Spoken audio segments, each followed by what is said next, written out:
We're doing things just a little different this week. I've got 10 viewer questions that you've asked, and I've got answers for them. Now, just imagine my nice flashy little intro here. And yeah, that'd be about it. Because, yeah, I'm sorry, I don't have my intro or editing or other stuff this week. You're probably wondering what on earth is going on. My computer actually had some big time issues, and me being a former computer tech, actually had to send the computer out to a shop to get fixed. So it's going to be a little different this week. I've had to adjust. I don't have anything to edit the video on. We're actually shooting on my cell phone again. Thank goodness for great video on cell phones. But what I'm doing, instead of doing my normal routine, is I've actually got 10 questions that viewers have submitted over the last several months. I've actually got a couple from about a year ago that I never had a chance to answer. And we're going to answer those for you and hit a couple fun ones, a couple trivia ones, and a couple that go a little deeper into what it's like to actually work at a theme park. So hopefully this will be as fun for you as it is for me. And yes, it's a little bit of an improv and a little different than normal, but hey, we can definitely have some fun with this. So my very first question is asked by Suited Penguins. And it says, do cast members have the option or opportunities to walk around the parks far after close, or do they have to leave the parks? I think it would be amazing to be working at a park and be able to stroll around an hour after the park is closed. Well, the answer is yes and no. If you are working, then you are probably going to be in the park after it closes. As a PhotoPass photographer, we would be out in the street sometimes up until closing, sometimes a little bit after, because the shops typically stay open. So you do get to stay out a little bit later that way. And there were a couple times that when it came time to leave and the park was closed, rather than going out through the utilidors, we would actually just go ahead and walk across through Fantasyland. So there is that, but no, you were not allowed to just stroll or wander around. You've got to have a reason and a purpose. For example, going to work, coming from work, or be actually out in the park working at that point. So they really don't want you just kind of wandering to see what it's like in the middle of the night or when it's closed. But you do have some opportunities oftentimes to see what it's like. And that's actually the best way to be able to see the really late Kiss Goodnight, which is a special little castle show. Not really a show. It's a little light changing thing and then a sound thing that plays over the speakers that says that they wish you to have a wonderful evening and thanks for spending your day at Magic Kingdom. That's where that comes in. But yeah, it's neat to be able to see at night, but you've got to have a reason to be there. Christina Martinez asks the second question. How does your perspective of the park change once you start working there? How does the feeling of walking through the gates change? And is anything still magical and fun for you? Well, it definitely does change, because when you do see behind the scenes, you understand a little bit more of what's going on. There are definitely cast members that after they've worked there for a while, they will lose the magic because they kind of get jaded after working through maybe some bad managers or bad coworkers, or the guests start to get on their nerves. So that does happen. And if you are at some place every single day, constantly, well, you do tend to get a little bit tired of seeing it. But then it is Disney as well. I have such a love for theme parks that even after 5 years, I still very much enjoy going. I definitely have a different feeling about going than I did when I first started working there. There's a lot of things now that for me I have seen and done so often that I'm like, yeah, okay, I don't particularly care if I don't necessarily do that. But there's still so much that I very much love, and I enjoy just going in and sitting there watching people. That makes it a lot of fun. So it kind of gives you a little bit. Is it still magical and fun? Absolutely. And if I ever have one of those times when I start to feel like, well, maybe not so much, that's when I grab a couple kids or some people that have never been there and I go with them. And that will totally instantly reignite the magic for you. Number 3 comes from Trianus. How did you get the attention of small children or babies to look at the camera? Did you have to make weird noises or get turned to get their attention? Yes, babies and little kids were always fun. But the funny thing is, believe it or not, the adults were the bigger challenge to get to look at the camera. As a PhotoPass photographer, we learned all sorts of little tricks to get people to look at us, especially kids. Kids, though, oftentimes were pretty easy because you could just make a loud noise or a goofy noise, something, and the kid would turn and look at you. But then all the adults are looking at the kid to see if the kid's looking at you. And I'd have to constantly tell the adults, don't look at the kid. I can get the kid. You look at me and I'll take care of the little one. And then as soon as they make a noise, they would all look at the kid again. I'm like, no, stop it. Look at me. I would make a noise along the lines of, or, see if I can do it. My lips are dry. Something like that. And that would oftentimes be enough to get the kid to go, huh, what? There were some photographers that carried around the little clapping hands and stuff like that. They would use those as well. So whatever we could do. But kids were usually pretty easy. It's the adults. So here's a trick for all you adults. If you're waiting for a picture, don't look at the kid. The photographer's got it, really. They can take care of it. You look at the camera. Number 4, New World Travel Monkeys. That's a great name. Asks, if you can actually live on the set of any dark ride, which one would you live on and why? This is actually kind of a weird question. But I would probably choose Pirates, but only if the pirates were not real. I just love the atmosphere of the Pirates of the Caribbean ride. Just a really neat ride. And of course, it's a lot larger ride, too, so there's more places for you to go visit versus being kind of in a small, compact area. If that one wasn't an option, or if you had to pretend that the characters in it were real and scary or something like that, then I might go with something more along the lines of... I don't know, Alice in Wonderland maybe, or something like that. But, and I know that's a Disneyland, that's not a Walt Disney World.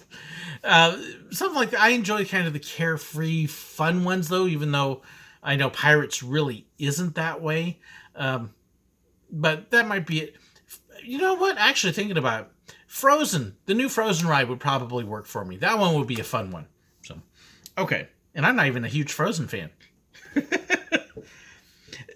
Number 5, Calvin Bose asks, how do they keep track of someone permanently banned? Do they keep records of someone banned 20 years ago? A good question. Now, keep in mind, I did not work in security, so I don't know all of their procedures. The one thing I can tell you is there were times when I was working up at the front of Magic Kingdom that we would sometimes use the break room right up there. That was also used by all the gate attendants, and some of the security would also use that. And because the people manning the gates work there, at the time, they did actually have some, I don't want to call them wanted posters, but they would have little flyers up on one part of the wall that would let you see pictures of people who were not supposed to be coming in the parks. And those would get refreshed occasionally. That's the one thing I do remember. I imagine they probably do some sort of other training thing or bulletins they put out and say, hey, look out for these people who are trying to sneak in or whatever like that. For the most part, people who have been banned don't try to come back anyways, because if they do get caught, they can be arrested for trespassing, and it gets ugly from there. But I do know at the very least, like I said, they did used to have flyers up on the wall. Beyond that, I really don't know, because it wasn't my department. It wasn't something I dealt with or worried about. So, sorry, that's about all I can tell you, Calvin. I know, not a whole lot of info, but hey, at least it's a little something. John Cadle says, have you ever camped in a tent or an RV while vacationing at a theme park? And how was the experience? I've had twice. Recently, last summer, was it last summer? A year and a half ago, we stayed at the campground at Worlds of Fun and actually rented a cabin there. So not a tent or an RV, but it was one of the cabins, and that was awesome. It was right next to the park, and we had a great time with that. In fact, I did a whole video on that one, so you can go back and look at that. That's pretty easy. We'll even show you the whole cabin. The one other time, really, was way back in 2001. Get my years right. 2001, I went to an event called Phoenix Fall Fun Fest at Knoebels Grove in Pennsylvania. And the group I was with had made arrangements for us to have some people to stay with that didn't quite work out the way we wanted. And we had 6 of us. And I was actually one of the lucky ones in that I had some people offer me a bed in the back of their RV. And because I was driver, I got a bed. And so I got to sleep in that while some of the other guys actually slept in the van we were driving with. And it was cold that night. That's really the one time that I camped. And it wasn't necessarily plane camping. It was a several-day trip. Most of the time we were in hotels That was the one night we were kind of out there a little bit, and we had been riding coasters and everything all day, and I was so tired I came back and we just crashed. So I got to the RV, hopped on the bed, and I was out in a couple minutes and woke up in the morning, had some I don't drink coffee, but warmed up a little bit, and then we hit the road and took off. The one other time actually was my very first time visiting Holiday World, and we stayed at Camp Rudolph there in one of the cabins that they rent, which essentially is like an RV. And we had 4 or 5 of us in that. Same kind of thing. It was a bed to sleep in, and it was comfortable. I wouldn't want to do it in a tent. I much prefer having an actual place. Since I don't have an RV, I would probably rent a cabin there because I like that. That's more comfy. But it is very nice being right close to the parks that way. So, Stephanie Burgess, are you doing or seeing something new on your next trip to Walt Disney World? Well, my next one's coming up in a month from now as I'm doing this in February, and then I have another one coming up in the summer. And the answer is yes. I'm always finding something new to do at Walt Disney World. There is so much there. In fact, we actually found out a couple days ago that they're doing this thing with their Festival of Arts that will be happening when we're there, and they're doing scarf making. And so my daughter's all excited because I showed her that, and hey, she's going to go make a scarf. So we're going to go do that, and that'll be new. And I am sure we will find other new things that are there that we haven't seen or done yet. We're doing the Keys to the Kingdom tour, which is brand new to us. And even though I've been in the Utilidors before, my daughter hasn't, and there's going to be things that we will learn on that.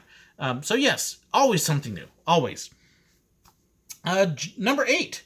John King asks, what are your thoughts on Disney beginning to cash in more on some of their major franchises for the parks, like Star Wars, Marvel, Toy Story, rather than leaning on original content and ideas for the parks? Like Space Mountain, the Matterhorn, Big Thunder Mountain. Oh, I love the properties. I'm a huge Star Wars fan. I'm a huge Marvel fan. I think it would be dumb for them not to use it. But at the same time, I also do very much like the original stuff that they came up with. Give you a good example of one I'm very conflicted on, and that is the upcoming Guardians of the Galaxy ride that's going to be at Epcot. I love Marvel. I love Guardians of the Galaxy. I think putting them over at Hollywood Studios would be great. I don't think they fit at Epcot.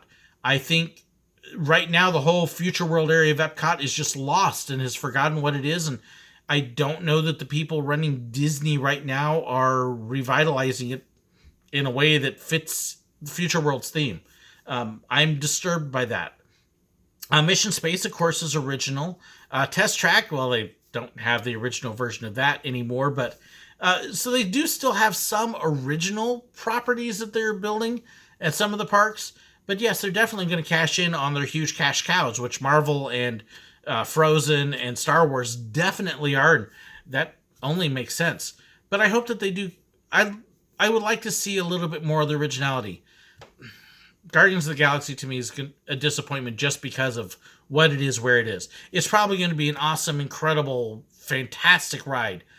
But yeah, that's one place that Epcot should, at least as far as I'm concerned, much of it should be IP free, intellectual property free.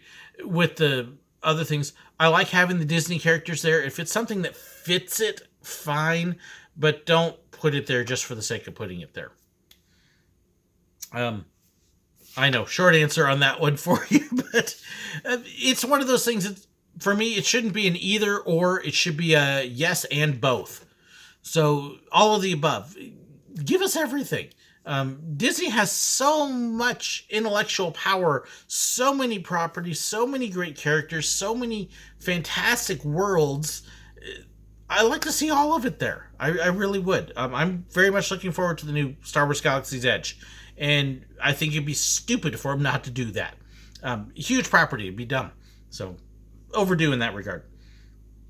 The next one is from Kristen Dicker, sorry.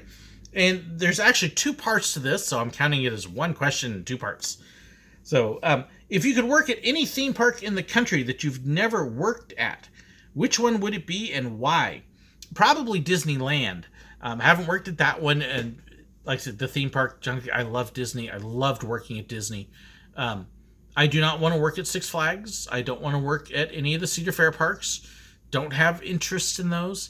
Dollywood would be another one that I would probably be very interested in working at. because I like the atmosphere, and again, the theming is there. It's something that I can work with. I love the idea of theming and fitting into a role and taking on a character essentially while I'm working, even if that character is pretty much me. I love that idea of it. So the theme park element would definitely be part of it. And really, Disneyland in California and Dollywood are about all that's left. I don't want to work in Florida again just because the heat and humidity, short term for a vacation, fine, but long term, no, don't want to do that again. So that might be the only two right now. Holiday World might be fun as well. It's hard to find stuff anymore that fits my personality because I'm getting picky as I get older. And then the second part, what's the number one theme park you've never visited and aren't planning to right now that you want to visit, and why? Ooh, number one? It's tough to narrow that down. Let's see. The Tokyo Disney parks, including Disneyland Tokyo and Disney Sea, Shanghai Disney, Hong Kong Disneyland, Pacific Park in Hong Kong. I actually had a chance to visit that when I was in high school when it wasn't much of a park and we didn't do it. We had so much other stuff we were doing on that trip, and I wish I could have done that. I want to go to Hershey, Pennsylvania and see Hershey. I want to get to Six Flags Great Adventure. That's a big one for me. Let's see. Oh gosh, there were a couple others that I was just talking about with somebody the other day that I would really like to. Oh, not Knoebels, Kennywood. Kennywood is another big one that I would absolutely love to get to. I've never been to. So much history in that park. That's probably kind of my top ones right there. Every single one of those would be a great park to go visit. My last question, number 10, Ben Cunningham asks, when you work for a theme park like Busch, Walt Disney World, or Silver Dollar City, do you get any employee discounts at any of the company's sister parks? Yes, you do. Generally, if you work at one of the company's parks, you usually get into the others free. That's kind of par for the course. You may not necessarily be able to get any of your family in, but you at the very least usually can get in. So when I worked at Busch Gardens, I got into Busch Gardens and SeaWorld free, any of them. When I was working at Disney, even if I was working at Magic Kingdom, I could go into any of the 4 major Disney parks and go free. If I had gone to Disneyland in California, I would have gotten in free. I don't remember for sure as far as going to the ones out of the country. I think Paris I would have gotten in free, but not Tokyo. But I don't remember for sure. Silver Dollar City, yes, we would get into Dollywood free. We would get into Wild Adventures free. So normally at the very least you get into the park free. As far as any other discounts, that varies a little bit from park to park. You may get discounts on merchandise. You usually do with an employee ID within the company. You might get discounts on food. Again, part of that depends upon where you eat and what you do. So yes, usually the parks do like to keep their employees happy, and they like their employees to go visit other areas and talk it up and help bring more people in. So I hope that answers that. If you want to know more about other perks and stuff too, I've actually done a couple videos on perks. Hey, just go to my channel homepage and do a quick search on perks. So there's 10 employee questions. It's a nice fill-in while my computer gets fixed. I'll be back next week with a regular episode. But hope you enjoyed this little look back. Thanks so much for watching. Don't forget to hit that like button and subscribe. If you got other questions you want me to answer, leave them below in the comments. Or maybe you want to know more about what I said. Don't forget to let me know. Thank you to my patrons for supporting me as well. If you want to know about Patreon and fan pages and merchandise and all that, check all the links below. Thank you so much for watching and have an awesome, blessed day.